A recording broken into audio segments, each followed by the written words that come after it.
Good morning, guys, and welcome to the podcast from St. Louis. I've got a franchise consultant, Ryan Gasaway, and he's going to talk to us all about some of the most common mistakes that beginners are making, how to get into franchise, how to become, and how to create additional revenue streams through this new model. I'm really happy to talk to him, and we've had a number of franchise consultants on the podcast as well, and I'm really happy to have him on and showcase what he does. Ryan, welcome. Yeah, Chris, thank you. Appreciate you having me. Excited to be here. Yeah. Briefly chronicle your journey and how you got into what you're doing and how you can help clients. Yeah, sure. Just a quick intro. As you mentioned, I'm a franchise consultant, which means that I generally help people explore business ownership through franchising. So I work with people who are interested in becoming franchise owners, aren't really sure where to start. With the thousands of franchise options that are out there, it can be really overwhelming to figure out what's legitimate, what fits your goals, and what it would really look like to run one of these businesses. My goal is to help simplify that process for people and act like they're their guide or their coach. My business is called the Franchise Blueprint, and the idea behind it is simple. We help people build their future freedom. And for some people, that means perhaps leaving a corporate job that is maybe burning them out. And for others, maybe it's creating time flexibility, building generational wealth, or just having more control over their life. And a little bit about how I got into this space. Close to about 10 years ago, my wife and I started to have that entrepreneurial itch. And we were both pretty established in careers with decent income. And we eventually began asking ourselves, how can we achieve more personal freedom and financial freedom for ourselves and for our family? Like many people, I dabbled in a few different business models, spending some years sort of sifting through what I liked, didn't like, things I thought I would like, but I ended up hating before ultimately navigating a bit of a mindset shift that took me more into investor territory. Through some experimentation and reflection, we found that what we really wanted at the end of the day was a business that we could enjoy running, that we could do it on a semi-passive basis and build long-term wealth and personal freedoms. In other words, we wanted an asset. I was drawn to franchising because I learned that it could offer those things to me. I wanted to be a business owner, but I didn't want to start from scratch. And I didn't want to work 80 hours a week trying to make it successful. I wanted the structure and the support of a proven system, but also with the autonomy of business ownership. I was at a place in my career and personal life where I was craving a lot more of that flexibility and wanted to build something that aligned with my own values and my own desired lifestyle. I left a pretty good corporate job that I had for almost 12 years and ended up investing in an emerging quick service restaurant concept. And that was a move that, of course, didn't come without risk and a little bit of uncertainty, but it completely changed the trajectory of my own life, not just financially, also in terms of the time that I have with my family and the sense of fulfillment that I could get from running a business that helps me achieve my own vision and create my own ladder versus continuing to try to climb that corporate ladder. And really, most importantly, it's given me the confidence to put myself out there as a resource to help other people do the same thing, which is what led me to start my consulting firm. And that's really the most fulfilling thing that I do now. I get the privilege and the honor of helping someone else identify opportunities to achieve their own entrepreneurial dreams. Look, at the end of the day, I have a family, young kids, and there's nothing more important to me than being able to invest as much time and energy into them as I possibly can. That's where I came from and how I got to where I am. And franchising has really been the catalyst to all of that in my life. Yeah, interesting. Great introduction. And for the audience investors out there listening, what's I'm trying to describe your client avatar and what is the number one pain point or frustration or aspiration or desire that your client avatar comes to you for? Yeah, I'm going to start by saying that there really isn't any specific background or industry that people have to come from in order to be successful in franchising. But many corporate leaders or industry professionals find that those types of careers have prepared them well for success in franchising. Those types of people are used to executing on solid plans, following processes, working in teams, that sort of thing. Really good owners tend to be strong leaders, but also very coachable. And in many cases, they're coming in with no prior experience in the industry. They need to be ready to learn and have that beginner's mindset. And the biggest point that I want to make there is that you really do not need to be an expert in any given industry. In fact, many people come in with no backgrounds in the industry that they invest in, and franchisors tend to see that as a good thing. But you do need to be proactive and committed to growing your business. Now, on the other hand, there are people that want to constantly tweak the system or hoping for overnight success might find that type of thing frustrating. So even though you're given that formula for success, it's still hard work and you have to execute. To answer your question, people that come to me, that maybe they're suffering from corporate burnout, or again, they're looking for more time freedom and financial freedom in their lives. But they really need to come in with that mindset of I'm starting something new. I need to have a beginner's mindset. And that sort of sets the foundation for their success. Yeah, interesting. And I want to differentiate you from other guests because we talk about all the pros and high margins and high growth. And so I want to talk like more of the just the way the audience would respond. So franchisee is not you have high upfront startup costs and then you have to learn the business. Typically, it's not a passive venture initially. You have to be in the franchise working. So the question is there better alternative? Because it's all this all huge upfront costs and you got to spend your time and energy. And if you're looking for a passive or semi-passive asset, is franchising the best thing? I think it's for people that want to be in business, right? If you want an investment that's completely passive, something you never have to touch, that's what the stock market for is in my mind, or some other type of investment. If you want to get into franchising, you need to be prepared to have some hand on the business, even in semi-passive models, executive models. They're businesses that you can run on a part-time basis once you get them up and running, but you've got to get to that point. Typically, if somebody comes to me and says that, hey, I want to invest in a business. I just want to be an investor, silent in the background. I never want to touch the business. We might have some challenges to overcome before I ever recommend that person getting into a franchise business. Yeah. Yeah, it's because, for example, like Subway or any sort of restaurant franchise, you have to make sure that it's operating efficiently and you're making profit. A lot of times there's a couple franchises here, I see the owner there, like watching the employees, like actually working in the business. And then the ones that don't, they usually are closed in a year or two. The other question I have for you is there's a question for the audience is with someone that wants to be in retail or brick and mortar or like restaurant or service, how do you deal with the Amazon effect, which you can see like malls and just shopping strips like just demolished, or now people DoorDash and Uber, and now people don't have to eat in restaurants. How do you address that as a friend in your franchise business? Yeah, it's important to find something that's differentiated, right? But maybe just tell you a little bit about my process and how I guide people through from start to finish. I tend to take a very hands-on and personalized approach.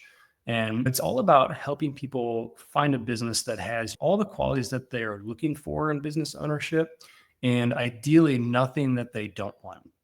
And I want to get to know the person. It's not just about their budget or what their necessarily personal interests are. We go so much more thorough into that process than what most people expect. And it's not just about asking what they want and then providing them with a catalog of businesses to choose from. So it's taking the time to understand where someone is in their journey and then meeting them where they are. And that's the foundation. And we're going to dig into what's motivating them. Why are they interested in franchising? What does their ideal lifestyle look like? Again, how much time do they want to spend on the business? Or not, are they going to be full-time in the business, or do they want something that they can eventually run on a semi-passive basis? And how much capital are they willing to invest? What is their tolerance for risk? What skills and experience do they bring to the table? Are they interested in something brick and mortar, or do they want something that's more home-based? That's just some of the criteria that we will discuss. And then from there, I present them with some curated opportunities that align with that vision.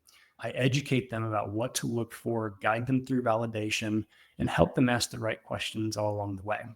And part of that is, hey, make sure that we're doing your market research and you're validating any claims made that the franchisor makes with franchisees. And that's one of the things that a lot of people tend to miss in this process is the importance of independent validation.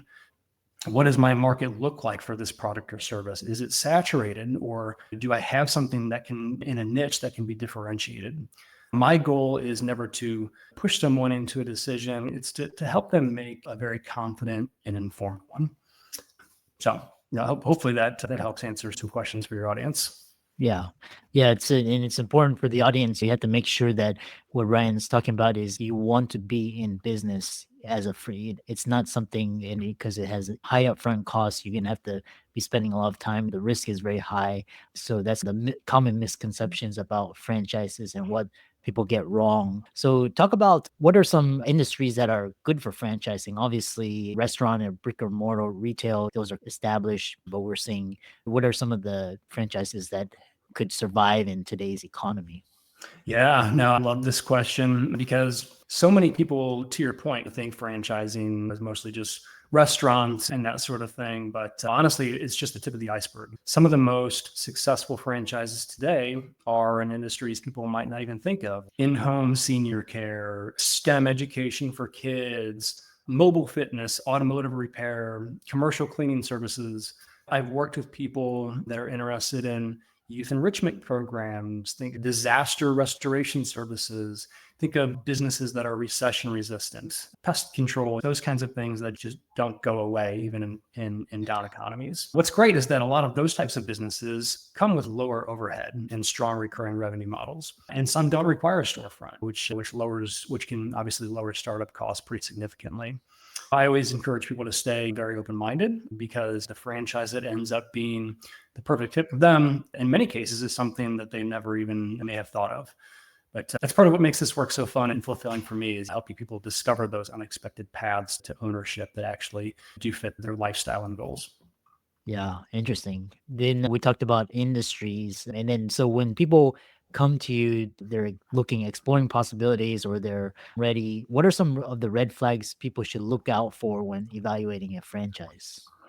Yeah, great question. I think it's important to first recognize that with something like between 3,000 and 4,000 franchise brands in the United States, or at any given time, it can be difficult to narrow down that list, not only to brands that are a strong fit for you as an investor, but also brands that are reliable and trustworthy. As with any industry, there's bound to be many that, either don't perform at the levels that we would like to see them at, or operate within the same ethical standards that we would hope businesses would operate by. With that said, there's a few big ones. First, if a franchisor is making unrealistic promises or guaranteeing income, that's definitely a big red flag. No business can promise success, and any good franchisor is going to be transparent about the rewards as well as the risks. Second, you need to look at the franchise disclosure document, or the FDD, specifically items 19 and 20 in the FDD. Item 19 is going to cover financial performance representations made by the franchisor. And if a brand does not include this data in their FDD, you're going to want to know why. That is not necessarily a red flag, but it could be an indicator. And then item 20 shows franchisee turnover. All of that is disclosed in the document. So if you see a lot of locations that have closed or have transferred ownership for some reason, that could also indicate underlying issues for the franchisor. And I also just encourage clients to pay close attention to how they're treated during the discovery process. Are your questions being answered openly? Are you encouraged to speak with current franchisees? Any good brand will want to be fully transparent and will support your due diligence. So if things feel rushed or vague, that's a very big red flag for me. And finally, listen to franchisees during validation. If you hear consistent concerns about support or profitability or franchisee-franchisor relationships, take that seriously. Talking to current owners is many times one of the most valuable parts of the process that I guide people through. And one more thing I'll say is just trust your gut. If the communication feels off or rushed with the franchisor, or if promises feel too good to be true, there's a good chance that they are. And again, a reputable franchise will be honest, thorough, and frankly, eager to help you make the right decision, even if that means you don't necessarily end up with them. Yeah. And yeah, I love that. I always steer due diligence. We have a few minutes remaining. And what advice would you give to someone who's franchise curious but not ready to commit? Yeah, franchise curious. I love that term. But if you're curious, that's a great place to start. You don't have to be ready to commit. I always tell people to get educated, ask questions, and explore what's out there. Franchising is a big commitment. A lot of times it's a big investment, and it deserves very thoughtful consideration. But honestly, curiosity is the perfect place to start. Treat it like a research project. Find out what kinds of businesses are franchised, what investment ranges are out there, and what does the day-to-day life look like for different types of owners, and start thinking about what that means for you. The discovery process is designed to help people figure out if this is the right path for them. And if it's not, that's okay. My job is to help people get clear, not push you towards something that doesn't fit. Sometimes just taking that first step is what leads to the clarity that people are searching for. So talk to some business owners, ask them about their industries, some of the challenges that they face, and ask them about their lifestyle. How many hours per week do they put into their business? The best advice that I can give is to talk to actual people. The internet can be overwhelming. Sometimes it could be misinformative. And if you don't look in the right places, you can get yourself into some trouble there. Most websites for franchises, for example, are consumer facing for the most part. And so you're not really going to be able to get a good feel for the business model or extract much information about the brand from a franchisee standpoint, or what it's really going to be like to be an owner of that business by relying on those types of sources. Buddy up with people that have been where you'd like to go, talk to an expert about what you'd like to accomplish. And if you're going to invest a substantial amount of time and money into a business, at the very least, have someone in your corner that's been there and can help guide you down that path. Final question is, if there's one piece of advice through your successes and your failures, what would you leave your the biggest takeaway for the audience, and how can people find you and reach out to you, connect with you, learn more about franchising? The biggest piece of advice it's don't let fear control you. It's when you make any kind of big decision like this, fear and anxiety and uncertainty is going to creep in at some point. And the best thing that you can do for yourself is to find ways to work through those challenges and emotions so you can break through and really get to where you want to go. And that takes some inner work, and sometimes it's easier said than done. But at the end of the day, I think that's what many successful people are doing, is they're addressing some of those inner roadblocks that hold them back from where they want to go. And I think that's a very important part of this process, as well as many processes. Yeah. But if any of this resonates with your listeners, I would encourage them to visit my website, which is franchisebp.com. That's franchisebp as in blueprint. They can find more information there, or even schedule a discovery call with me right there from the site. And also check out my LinkedIn page. I share a lot of authentic and transparent content there related to franchising and transitioning from the corporate world into franchise ownership. Those are the two best ways to find me. Excellent.